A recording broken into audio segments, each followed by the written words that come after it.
रंगदारी के रूप बदल गए हैं। अब डेटा हैक कर रंगदारी मांगने का मामला सामने आ गया है।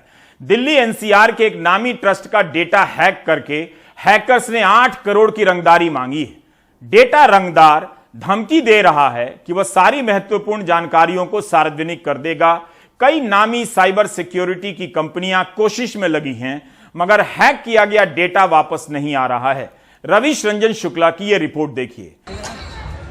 के.एन. मोदी फाउंडेशन के 8 कॉलेजों के हजारों छात्रों, शिक्षकों का डेटा और ट्रस्ट के वित्तीय लेन देन समेत कई महत्वपूर्ण कागजात बीते एक सप्ताह से हैकर्स के कब्जे में हैं। के.एन. मोदी ट्रस्ट के सर्वर रूम में बीते एक सप्ताह से देश भर की दर्जन भर से ज्यादा नामी साइबर सिक्योरिटी कंपनियां इस डेटा को वापस लेने की कोशिश में जुटी हैं, लेकिन किसी को अब तक सफलता नहीं मिली है। हैकर्स मेल करके इस डेटा को वापस देने के लिए 8 करोड़ रुपए क्रिप्टो करेंसी के तौर पर मांग रहे हैं। यही नहीं, हैकर्स ने धमकी दी है कि पुलिस या FBI के पास गए तो आगे भी डेटा हैक हो जाएगा।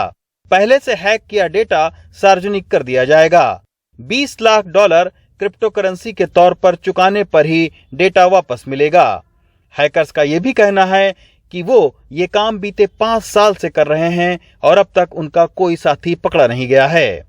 नेक्स्ट डे सर्वर हमने ऑन किया तो ऑन होने के बाद हमें पता चला कि जो वहां पे एक स्क्रीनशॉट था कि आपका डाटा चोरी हो गया है, आपका डाटा हैक हो गया है।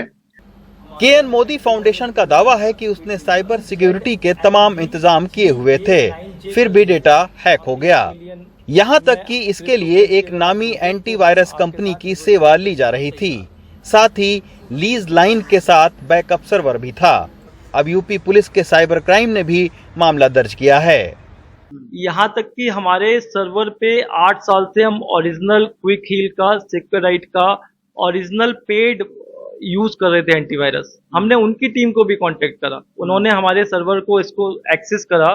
7 दिनों तक उनकी टीम लगी रही, बट उसके बाद भी उनके थ्रू जो अभी हमें ईमेल प्राप्त हुआ है तो उन्होंने भी अपनी असमर्थता जताई है। उन्होंने जो एक सूचना दी कि उनके 7-8 कॉलेजेस का कुछ डेटा जो है वो हैक हुआ है और हैकर्स ने ईमेल के माध्यम से उनसे उस डेटा के बदले में पैसा मांगा है। तो इस संबंध में तत्काल जानकारी मिलते ही मुकदमा इसमें पंजीकृत कर लिया गया था। लॉकबिट ब्लैक नाम के इस रैंसमवेयर के जरिए हैकर्स अब तक दुनिया भर में कई कंपनियों को लाखों की चपत लगा चुके हैं। जानकारों के मुताबिक लॉकबिट ब्लैक नाम के रैंसमवेयर का इस्तेमाल करने वाले साइबर ठगों को पकड़ने की कोशिश पूरी दुनिया भर में हो रही है, लेकिन तब तक आप ये जरूर कर सकते हैं कि अपने संवेदनशील डेटा को अलग अलग सर्वर में रखिए, स्ट्रॉन्ग पासवर्ड बनाइए, हो सके तो बायोमेट्रिक्स का इस्तेमाल करें और साइबर सिक्योरिटी सॉल्यूशन को वक्त वक्त पर अपडेट करते रहें। गाजियाबाद से रविश रंजन शुक्ला, NDTV इंडिया।